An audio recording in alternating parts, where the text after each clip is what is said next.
Olá pessoal, tudo bem? Meu nome é Samuel Dall'Elaste, sou médico e esse é o vídeo de número 3 falando um pouquinho sobre o preparo, o acompanhamento e agora a gente vai falar sobre a pós-gestação, tá? Alguns cuidados que a mulher tem que ter, a mamãe tem que ter depois que ela dá à luz.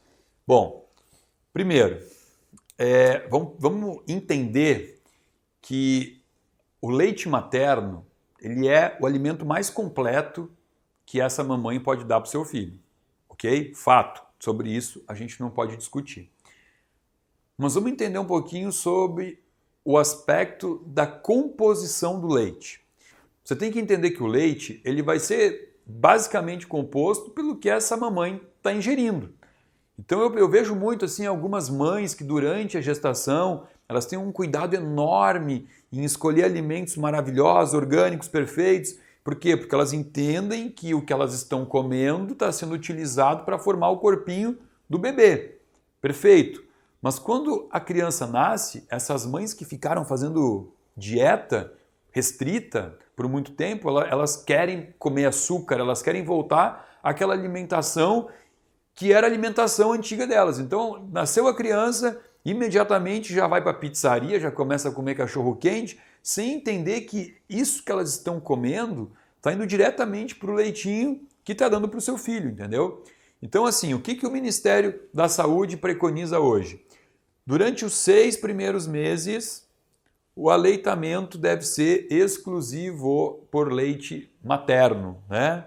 Somente aleitamento materno. Bom, depois dos 6 meses, existe a necessidade de introduzir alguns alimentos, tá?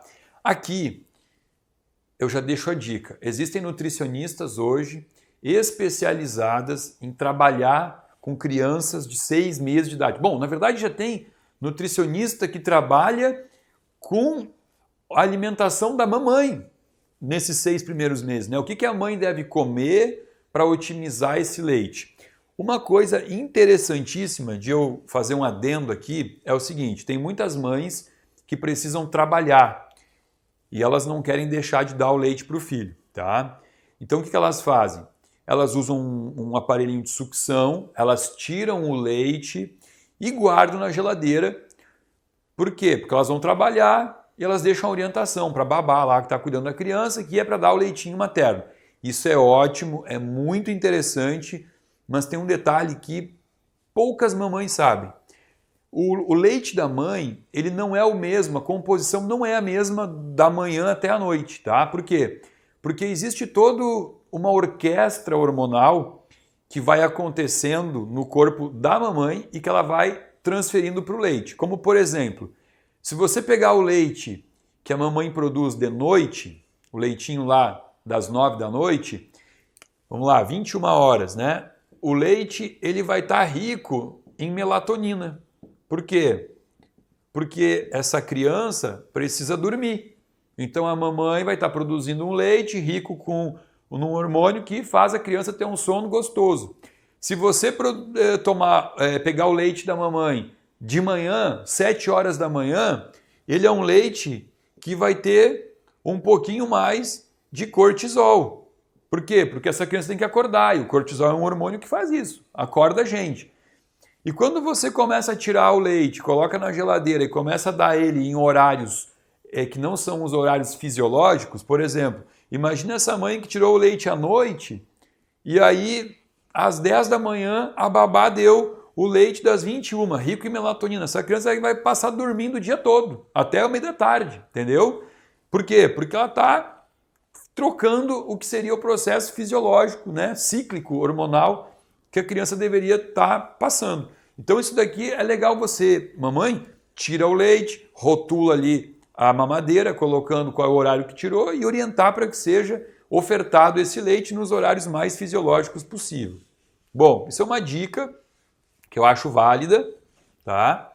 Agora, quando a criança começar a ingerir o leite aqui aos 6 meses, começar a ingerir alimento juntamente com o leite, mães, aqui é o momento em que você começa a formar o paladar do teu filho, tá? Se você começar a ofertar muita coisa docinha, que é algo que a gente vê comumente por aí, colocar um pouquinho de açúcar no leite, começar a dar papinha com um pouquinho de açúcar ou com adoçantes, você começa a criar, a aguçar as papilas gustativas que são direcionadas para o paladar doce. Essa criança, ela vai querer comer doce para a vida toda. Se você botar aqui glutamato monossódico, essa criança vai querer comer comida com muito sal durante a vida toda.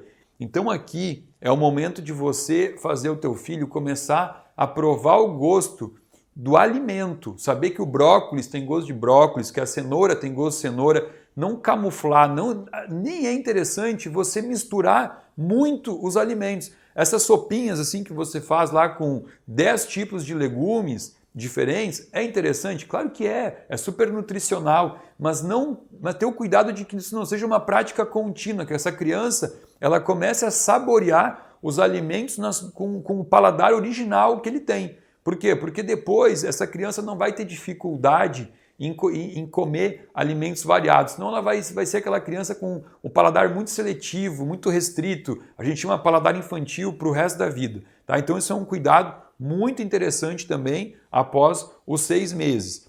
Mas a gente fala hoje em ofertar leite materno até os 2 anos, ou seja, até os 6 meses de forma exclusiva, cuidando com o que você, mamãe, come, porque o que você come você vai estar botando no leitinho no teu filho.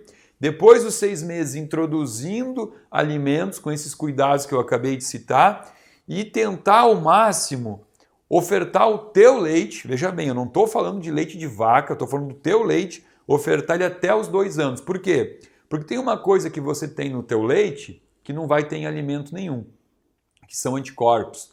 Então, aqui está uma grande herança que você vai estar dando para o teu filho, que são os anticorpos que vão formar o sistema imunológico dele. Tá? O leite é riquíssimo nisso. A gente sabe que crianças que desmamam muito cedo têm mais propensão a doenças respiratórias e doenças gastrointestinais. Tá? Então, por favor, tente, não desmame o seu filho precocemente por alguns motivos que sejam... Eu ouço muitas vezes no consultório algumas coisas assim que me deixam triste, sabe? Por exemplo, mãe que vem aqui e fala assim, eu parei de amamentar porque eu queria usar Rocutan para melhorar minha pele, que eu estou com um pouco de acne, eu queria usar o Rocutan e como ele é um remédio muito forte, que eu não posso amamentar enquanto eu estou tomando o Rocutan, aí eu parei de amamentar para usar o remédio. Pelo amor de Deus, tá? Vamos dar isso, ofertar esse alimento de ótima qualidade para o seu filho o maior tempo possível. Então, essas são as dicas. Procure orientação com uma nutricionista. Volto a dizer, tem profissionais da área da nutrição especializados nessa fase e seria de grande valia que você, mamãe, se preocupasse com isso. Tá bom? Muito obrigado. Curta o nosso canal, repassa aí para quem você conhece que está nesse processo de querer engravidar, de ter um filhinho recém-nascido em casa. E muito obrigado pela atenção.